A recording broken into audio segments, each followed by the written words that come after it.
Hey, good morning.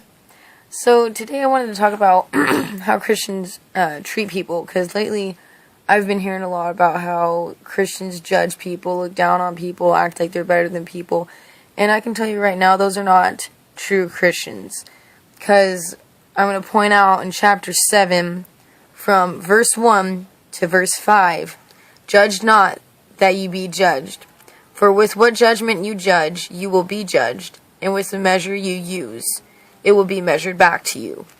And why do you look at the speck in your brother's eye, but do not consider the plank in your own eye? Or how can you say to your brother, let me remove the speck from your eye, and look, a plank is in your own eye?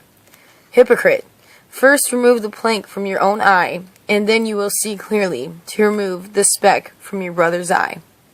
So, what that's really talking about is how, like, say I was, I used to party, okay? Say that I was still going out to parties, and yeah, I only had a few drinks, but still I was drinking.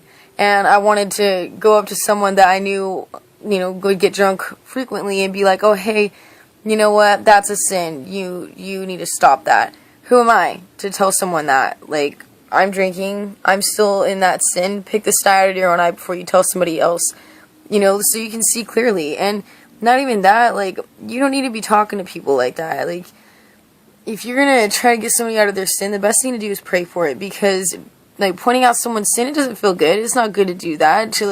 That's what makes people feel like you're looking down on them the most. Like, who wants, like, their sin laid out on the table, or any of their faults or their flaws? Like, no one.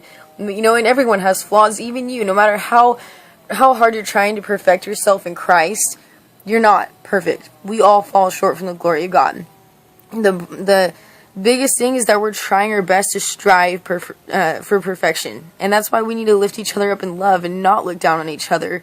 And when we try to, maybe you can talk to someone in sin, because you might know them good enough, and you might know the right things to say that'll have them understand that what you're saying is to try to, watch out for them, not to condemn them.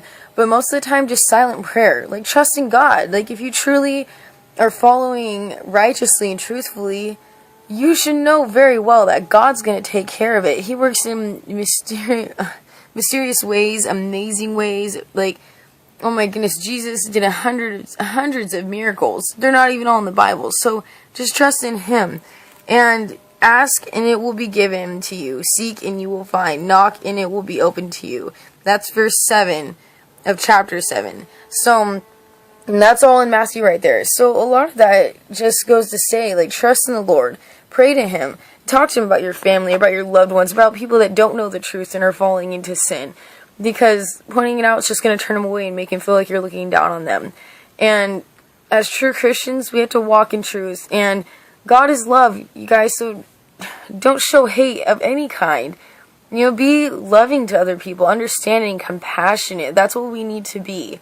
We need to be a true examples, because it really hurts my feelings to hear so many people be like, "Oh, those Christians think that they're so much better than all of us," because we're not. We know the truth in Christ, and we're trying to spread it, but we have to be careful about how we do it. And, I pray for you all. I love you all. If you're inspired by this, please share it. If you have anything to say, please hit me up. Don't be afraid to. Love you all. God bless.